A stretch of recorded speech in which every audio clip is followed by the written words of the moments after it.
On this episode, we're getting ready for a succos treat, care of Ellen, who writes, "Dear Bubby, I haven't had good, sweet, and sour stuffed cabbage since my own Bubby passed away 50 years ago. Do you have a recipe that is good? I would appreciate it so much." Well, Ellen, we are going to go and do that recipe here on Feed Me Bubby. Take it away, Bubby. When I need some good kosher food, there's only 3 words I need to know. Feed me Bubby.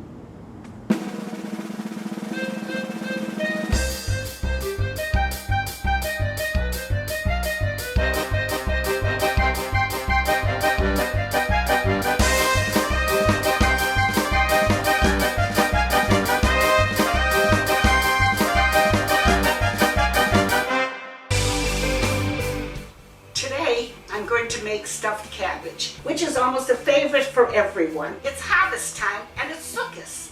And this is where stuffed cabbage, well, harvest time, plenty of food, it's stuffed. Cabbage is a vegetable from the earth. There's the combination. And it has many names. Stuffed cabbage, cabbage rolls, and the Polish call it, let me see now, gowumpki, and also in Yiddish it's holishkes. And there's another simple way called gewickelte Kreuz. And what does that mean? It means stuffed cabbage. All right? And I think my best favorite is with sweet and sour sauce. And let's begin. You know, when I went to the vegetable store, I wanted a large head of cabbage. Well, this time of year, they're just starting to come in. So I didn't get a large one. You shouldn't get anything smaller than 3.5 pounds. Because you see, the leaves you have to take the leaves and roll the meat in it. So it's nice to have a good size. But this is what I was able to get. So this is the way I prepare. And the worst part of it is just preparing the cabbage. It isn't that difficult. Just do it either ahead of time or give yourself time to do it. First of all, you have to cut off the core. It's a little tough. You have to have a good knife. And then take off the outer leaves because, you know, after all, the outer leaves are from the store and everything, until you get a nice clean leaves. And now you see it's nice and clean. And now what I do is I put it in a pot with hot water and let it steep for about 10 minutes, even 15 minutes. And what the hot water will do will loosen up the leaves so that after you can take it out. Some people put it in the freezer for 24 hours and overnight, then take it out, let it thaw and peel the leaves off. You're going to have to try and experiment which is the best for you. I do have a smaller head that I replaced in here. It's ready for me to take out and get started. And now it's time for the Yiddish word of the day. Bubby, what's today's Yiddish word? And today's Yiddish word is hamish. Hamish. It means traditional, homey, friendly, a hamish feeling. Gives you a good familiar family feeling, a comfortable feeling, a traditional feeling, hamish feeling. Come to my home, you'll have a hamish feeling. So hamish is the idea of feeling, or hamish the idea of going to family and friends? Family and friends, comfortable. You know, you feel relaxed, you feel comfortable, you feel like you blend right in and they're happy to have you. If you want to see Feed Me Bubby before anybody else, make sure to check out Medium. That's me.dium.com. Check them out, and we've been going on there and doing a lot of different things with the crowds up there at Medium. So much I can't remember them. You know, after all, a little age too. You know, they get a little here and there. And Bubby, the really exciting announcement that we have now is Project ReadOn. We now have closed captions for, I believe, the entire catalog of Feed Me Bubby. That's wonderful. I watched it, and imagine people who are hard of hearing can enjoy and take part. What a wonderful thing to have available. So they're located at projectreadon.com, and our special page is projectreadon.com/chalutzproductions. Make sure you try it out. .html. They can't forget that. Okay.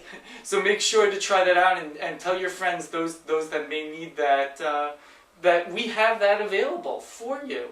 Let me tell you, it's good for Zadie. Zadie even enjoys it better. He doesn't have to say, what? Make it louder. He can read it. We'll be right back. If you need that extra little gift, Then get a Feed Me Bubbe t-shirt only on feedmebubbe.com. And now I've taken the cabbage out of the pot and let it cool off a little, and I have to peel off the leaves.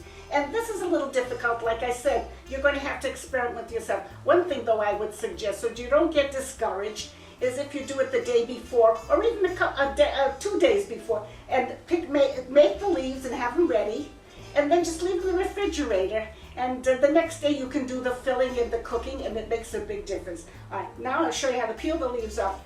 Actually, once they're cooled off, it's easy to start. Sometimes a little dip, and it comes right off. And I peeled some off here already. You see, different sizes, and I'll peel one more off for you. Sometimes it's a little easier, sometimes it isn't. But that depends on the cabbage. Sometimes cabbage are loosely packed, others aren't. There we go. You get the idea. Just a little patience. That's why I like to peel the cabbage ahead of time when I do. All right, now I think I have enough leaves. And what's going to happen with the rest of the head, well, there are several ways of doing it. You can cut it in little pieces and put it at the bottom of the pot, which helps it make a delicious sweet and sour cabbage or a vegetable. Or I'll show you another way of using it as a steamed vegetable. We'll leave that for later. And now I'm ready to make my filling. And 1 egg, I'll beat that up a little bit. I like to beat it ahead of time, and it's easier. And then 1 pound of Hamburg, a cup of cooked rice. I like to use cooked rice instead of any other ways. And half a teaspoon of garlic powder. And I like to grate the onion because I don't like to see pieces of onion in the filling. So I take my hand grater, about a tablespoon. It gives it a good flavor, a little extra flavor. The beaten egg. And then I like to add a little ketchup because I think that the hamburger inside has to have a little extra flavor. So I just a tablespoon of hamburger, just for a little extra added flavor. And of course I can either use my hot mess or my old chopping weight, or wash my hands and they're thoroughly clean, and mix them all together, the rice and the hamburger. Be careful, don't overdo because you don't want it to be hard. You want it to have it loose and comfortable. As long as you know that it's mixed fairly well. There, that should do it. And now I'm ready to fill the cabbage leaves. Now you notice there's a piece that still has a little top of the cabbage, and then the other end's where it's thinner. Well, if it's too thick, what you can do is you just cut a little bit of it out. That's all. It isn't important, but it makes it a little easier if need be. This one happens to be all right. And then I take, maybe 1 or 2 spoons of the filling, depending on the size of your cabbage leaf. These are small, so generally 1 spoon should be, 1.5 spoons should be enough. Roll it from the core end down, then over the sides, almost like you make a blitz. This way, and then all around this way. And see what you have, a nice roll. I'll show you again. Here's one I just did before. There's another one, and I'll show you one more. Here's a leaf, pretty good size. Take 1 to 2 tablespoons of filling, put it at the end. Take your time now, roll it. One side here, one side there, the other side, and roll it down. You get the idea. And now we're ready to do the rest. Oh, let me explain to you something. No matter how much cabbage you use, you're always going to have some cabbage left over.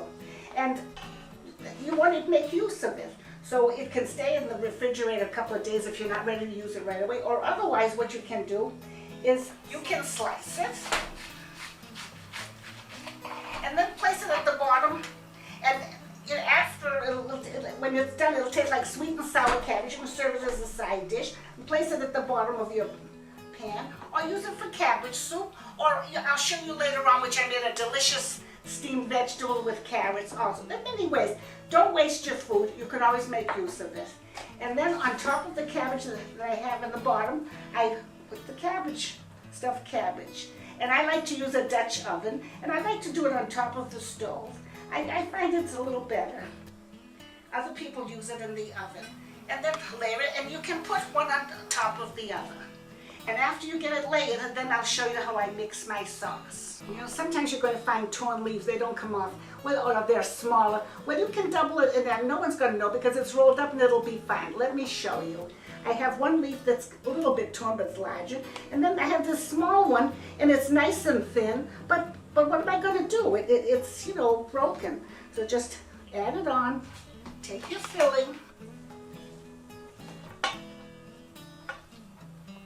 place it in near the heavy core, and roll it just like the regular way, and work in the two of them together.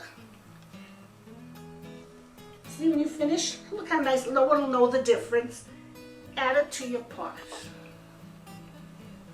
I'm stirring the tomato paste into 2 cans of tomato with the water from the tomato paste cans. And then your lemon juice, sugar. Oh, and let me tell you about sugar. I put in a 1/4 cup to get started. And then, after it's cooking for an hour, taste it and see. I like more sugar. I can go from a 1/4 cup to almost a 1/2 cup. You'll have to be your own judge to see how sweet and sour your flavor is. Give it a good stir. And then pour, now I'm going to get ready to go to the stove and pour it over the cabbage rolls. You ready? Follow me. Pour it all over. That's it. Bring it to a boil and then put the cover on. And cook it for about 1.5 hours to 2 hours. I've just taken out 2 cabbage rolls from my Dutch oven, and for a main meal I serve the 2, or for an appetizer 1 is fine. Also, you know, if you place it in the refrigerator and keep it 1 day or 2 days, the flavor will be absorbed more from the sauce. It'll be delicious, and it can be frozen too. Oh, and the cabbage at the bottom, chopped it up, and it's a side dish. And then leftover cabbage, cabbage soup, or steamed vegetables mixed with carrots, which is ideal. Oh, and Ellen, thank you for your email. And all of you who have written in, or emails. You don't write anymore. It's emails. I should remember that. Who wrote, there I go again, who requested stuffed cabbage. It was my pleasure. I hope you enjoy it. Eskisentevate. See you next time.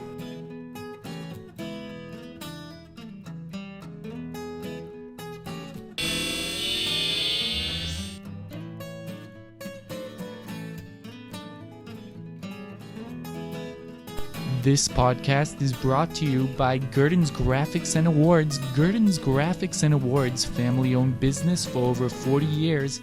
Gurdon's Graphics and Awards, for all your graphics and awards needs.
This podcast is part of the Blueberry Network, where listeners and podcasters come together. Blueberry.com